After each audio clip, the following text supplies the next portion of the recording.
자, 어떤 박사님이 실험을 하나 했습니다. 물을 흘려서 튜브에 담은 뒤에 그 담은 통을 앞에 두고 사랑과 감사라는 단어를 말했습니다. 그런 다음 동일한 조건에서 아무 말도 건네지 않은 물을 임의로 선택한 정류수로 앞에 두었습니다. 아무 말도 건네지 않은 물은 결정체가 형성되지 않고 흐리고 불투명한 모습을 보여주었다고 합니다. 그런데 사랑과 감사라는 단어를 말했을 때 나타나는 물의 반응은 결정체가 규칙적이고 선명하며 정교하고 아름다운 레이스 모양을 보였다고 합니다.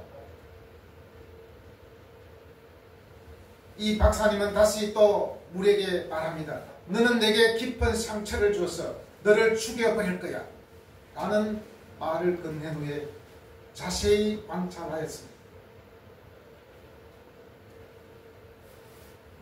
이 말은 물의 결정체에 부정적인 영향을 미쳤다고 합니다.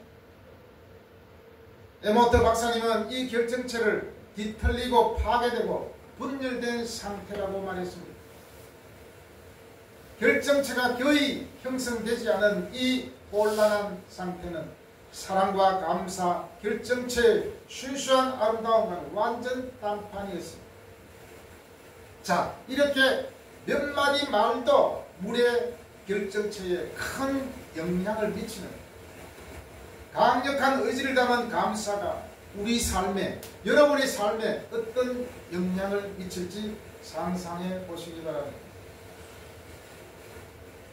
물론 우리가 여러가지 우리 자신을 생각하면 길이 막 막혀 있잖아요. 그래서 막 불평하고 나는 왜 회장님 집에서 못 태어났을까? 왜 나는 흙수저일까?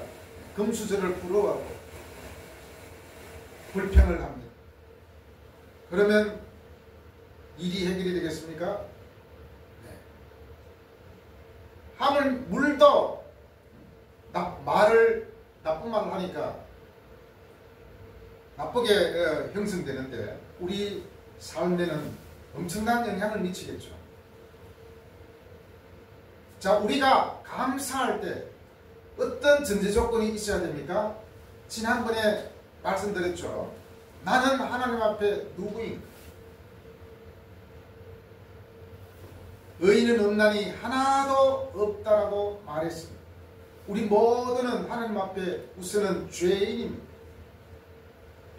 모든 사람들은 죄인, 모든 사람들은 깨닫지도 못하고 하나님을 이해하지도 못하고 치우쳤다고 했죠. 하는 것마다 악한 짓만 행하고 살아가죠. 그래서 우리 모두에게 메시아가 필요하며 예수 그리스도가 필요하다고 했습니다.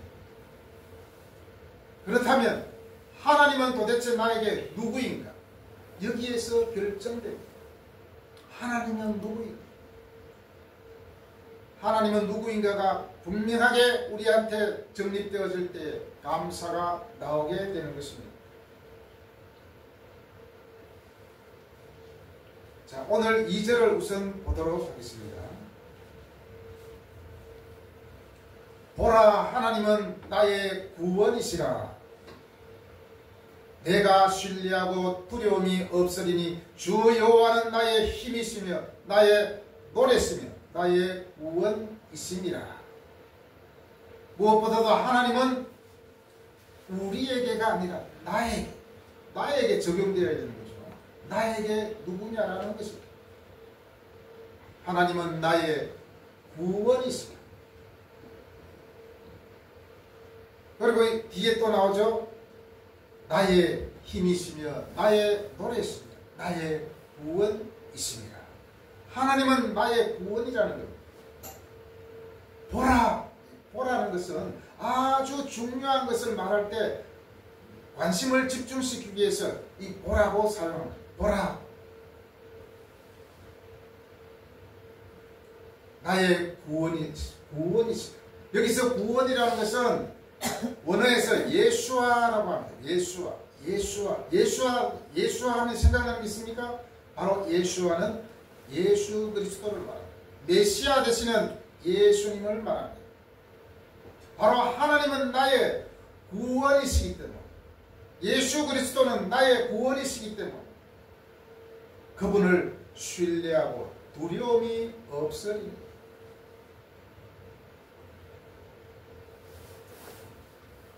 하나님은 나의 구원이시기 때문에 내가 신뢰한다 그랬습니다. 이 신뢰한다는 것은 굉장히 안정감을 느낀다는 것입니다. 자신감을 가진다는 것입니다. 하나님을 신뢰하기 때문에 마음에 희망을 품게 된다는 것입니다. 그리고 이 신뢰는 의지하다와 누구와 함께하다라는 단어가 합해져서 이 신뢰가 되었습니다. 의지하다와 누구와 함께, 하나님과 함께함으로 하나님을 의지하는 것, 그것이 바로 하나님을 신뢰하는 것입니다. 신뢰는 바로 우리 마음을 안정감을 주게 돼요. 그리고 희망을 품게 돼요. 내 마음이 불안하고 내 마음이 어찌할 수 없는데 내 마음에 희망을 품을 수 있습니까? 무엇보다도 나의 구원자 되신 예수 그리스도를 신뢰하게 될 때 우리의 마음에는 희망이 생기게 됩니다. 바로 그분을 신뢰하시기 바랍니다. 그리고 두려움이 없겠다 말씀하고 있습니다. 사람은 누구나 다 두려움이 있게 마련입니다. 그 두려움을 어떻게 극복하는가? 바로 나의 구원자 되신 하나님을 신뢰하기 때문에 두려움도 우리를 공격할 수가 없는 것입니다. 시편 3장 8절에 이렇게 말씀합니다. 구원은 여호와께 있사오니 주의 복을 주의 백성에게 내리소서.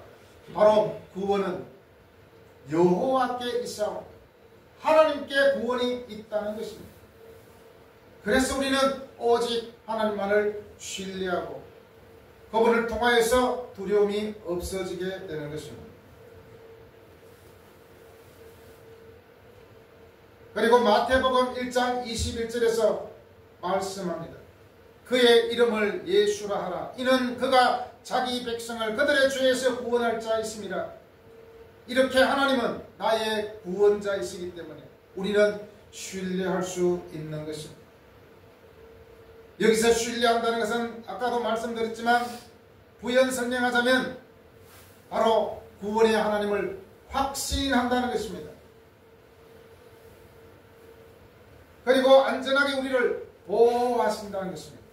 구원이라는 것은 나의 피난처라는 그런 역할도 하고 우리가 구원의 하나님을 확신하고 하나님께서 우리를 안전하게 보호하시기 때문에 두려움이 없다는 고백을 하게 됩니다. 우리가 하나님께 향할 때는 믿음이지만 다른 것에 향할 때는 어리석음이 되는 것입니다. 하나님을 섬기지 않고 우상을 섬기는 것은 곧 어리석은 것이다. 구원의 하나님을 신뢰하는 것은 바로 두려움을 몰아냅니다. 우리 신자들은 하나님을 신뢰하고 그분을 구원의 궁극적인 근원으로 인식하도록 부름받았습니다. 바로 이러한 신뢰는 두려움을 몰아내고 평화를 가져옵니다. 하나님은 기쁨과 찬양의 근원입니다. 하나님이 우리의 구원임을 인정할 때 확신과 용기로 삶의 도전에 맞설 수 있습니다. 그리고 하나님은 나의 힘이시라고 말씀하고 있습니다. 이 힘은 능력으로 표현할 수 있습니다. 파워라고 말할 수 있습니다. 내적 힘과 품위를 의미하는 단어입니다.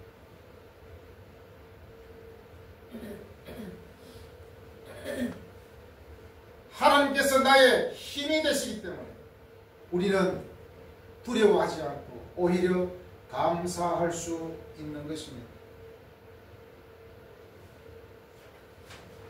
나의 힘이시며 나의 노래다. 노래는 어떤 역할을 합니까? 우리가 계속 어떤 노래든지 부르고 즐기고 노래를 부르면 기분이 좋아지잖아요. 하나님의 이름을 노래한다. 부른다라는 의미도 있겠죠. 노래하고 부르. 하나님은 나의 구원이기 때문에, 나의 힘이 되기 때문에 우리는 그 여호와를 찬송합니다.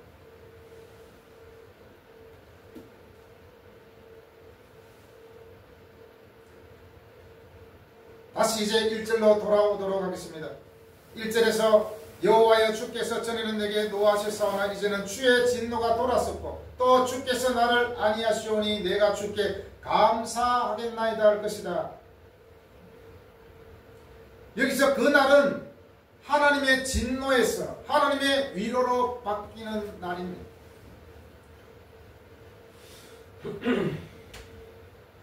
하나님의 자녀는 때로는 하나님께서 징계를 하십니다. 자, 두 단어를 우리가 생각해 보겠습니다. 징계와 파면의 차이가 뭘까요? 징계와 파면. 징계는 일시적이에요. 파면은 완전히 그 자리에서 물러나게 하고 완전히 그 조직에서 쫓아내는 거예요. 파면. 공무원에서 만약에 파면한다 그러면 다시는 더 이상 공무원 생활을 못하고 다른 일을 해야 돼요. 노가다로 가야 돼요. 징계는 뭡니까? 한 달 동안 월급 정지, 아니면 3개월 동안 출근 정지, 이렇게 막 하잖아요. 요거를 징계라. 징계는 다시 복귀할 수 있습니다. 그러나 파면은 더 이상 복귀할 수 없는 것입니다. 이것처럼 하나님은 때로 하나님의 자녀들에게 징계를 주십니다. 고난을 주십니다. 이 징계는 사랑의 목적이 징계입니다. 회복을 목표로 하는 징계입니다. 이때 바로 하나님의 자녀가 해야 될 거예요. 빨리 깨달아야 돼요. 아, 하나님이 나를 징계하고 계시는구나. 그래서 빨리 하나님, 제가 정말 잘못했습니다. 이제 하나님 말씀대로 살겠습니다. 돌아와야 됩니다. 그때에 하나님께서 어떻게 합니까? 주께서 나를 안위하신다. 안위하신다는 것은 위로하다라는 것입니다. 슬픔을 달래다라는 것입니다. 하나님께서 우리의 죄를 회개하고 돌아왔을 때 우리의 슬픔을 위로하고 그분께서 우리를 달래주실 때 우리는 비로소 어떻게 합니까? 주께 감사하겠나이다. 예수를 알지 못했을 때 많은 사람들은 불신앙과 치우쳐 살아가게 됩니다. 온갖 죄를 짓게 됩니다. 그런데 하나님께서 택하신 백성은 징계를 통하여서 깨닫게 하시고 예수 그리스도를 믿게 합니다. 그때 나오는 은혜가 바로 감사입니다. 가장 먼저 하나님 감사합니다. 그 고백을 하게 된다는 것입니다. 이것은 하나님을 알지 못하는 사람은 도저히 알 수 없는 비밀이에요. 사실 이 감사는 아무나 할 수 있는 게 아닙니다.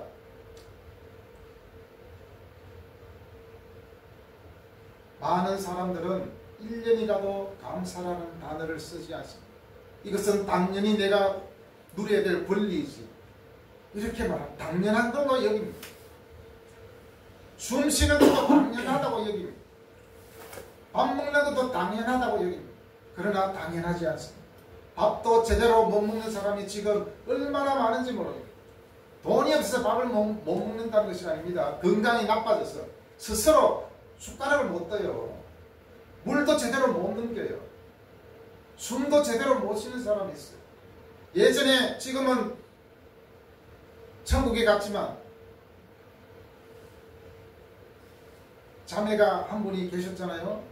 100m를 걷는데 30분 걸렸어요. 왜냐? 폐가 한쪽 망가졌기 때문에. 우리 교회 계단을 올라올 때도 헐떡거리며 제대로 못 올라왔습니다. 우리는 지금 내가 숨을 쉬고 밥을 먹고 내가 지금 활동할 수 있는 것도 감사한 일이 아니겠습니까? 하나님은 나의 구원이시고 하나님께서 나를 구원해 주셨기 때문에 그것만으로도 우리는 감사해야 될 줄로 믿습니다. 그래서 이제 3절에 또 고백합니다. 그러므로 너희가 기쁨으로 구원의 우물들에서 물을 기르리로다. 하나님은 나의 구원자시며 하나님께서 나를 징계해서 아니하시는 그런 분이시기 때문에 우리는 그러므로 기쁨으로 구원의 우물들에서 물을 기르리로다. 여기 보면 구원의 우물들이 있습니다. 구원의 우물들은 물의 근원을 말합니다. 구원의 우물들은 끊임없이 흐르는 샘물 같습니다. 구원의 우물. 요한복음 7장 37절에 보면 이 우물이 누구인지 잘 설명해 주고 있습니다. 요한복음 7장 37절에 보면 누구든지 목마르거든 내게로 와서 마셔라 그렇게 말씀하고 있습니다. 바로 이 구원의 우물은 예수 그리스도를 말합니다. 그 예수 그리스도 거기에서 물을 기르리로다 라고 말씀하고 있습니다. 이 물은 바로 은혜를 의미합니다. 풍성한 은혜를 의미합니다. 그리고 물은 우리 자신을 정화시키고 열매를 맺게 합니다. 부지런히 예수 그리스도를 통하여서 우리가 은혜를 기를 때 우리는 내 마음이 정화되고 열매를 맺을 수가 있게 되는 것입니다. 그렇다면 물을 기른다는 것은 어떤 의미입니까? 물을 기른다는 것은 어떻게 기르느냐? 바로 기도와 말씀과 성례를 통하여서 우리는 물을 기를 수 있습니다. 성례가 무엇입니까? 바로 성찬식, 또 세례식 이런 것을 말하죠. 그리고 예배를 통해서 예수 그리스도를 통하여서 우리가 은혜를 충만하게 기를 때에 우리는 더욱더 감사함으로 살아갈 수가 있게 되는 것입니다. 날마다 우물이신 예수 그리스도를 통해서 우리는 기도하고 말씀을 통해서 은혜를 부지런히 기르어야 됩니다.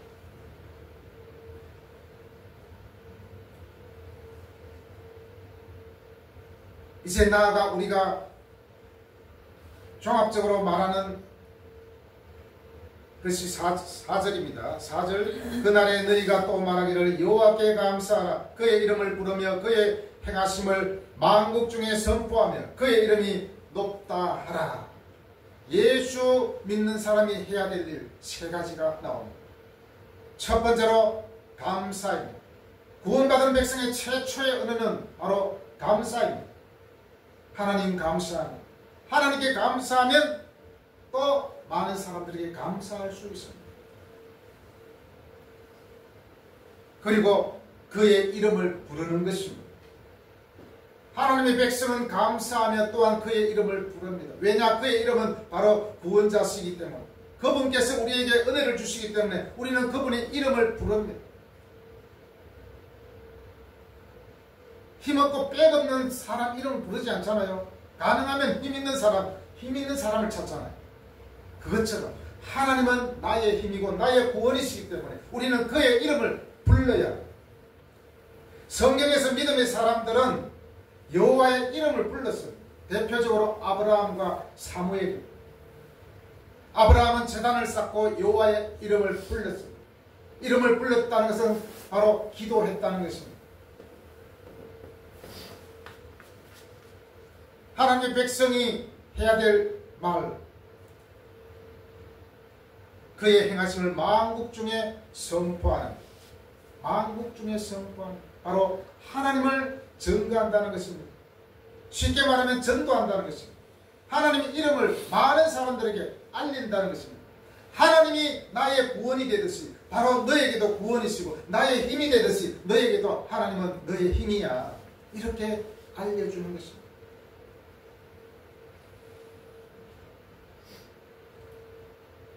만국 중에 그의 이름을 선포하는 데에 어떤 걸 선포합니까? 그의 행하심을. 그분은 높으신 분이야. 그분은 나를 구원해 주셔서 그분은 나의 위로자야. 하나님의 행하심을 만국 중에 선포하는 이것이 우리의 의무입니다. 5절 6절에서도 계속 나오죠. 5절 6절에서도 온 땅에 알게 할 것이다. 이 온 땅에 알게 할 것이다는 바로 선포하는 것과 마찬가지. 뭘 알게 하라는 것입니까? 높다. 하나님은 높으신 분이다. 하나님은 크신 분이다. 라는 것을 많은 사람들에게 알게 하라는 것입니다. 시편 46편 10절에서 이렇게 말씀합니다. 너희는 가만히 있어 내가 하나님됨을 알지어다. 먼저 우리가 하나님이 하나님됨을 아는 것이 우선입니다. 그리고 다른 사람에게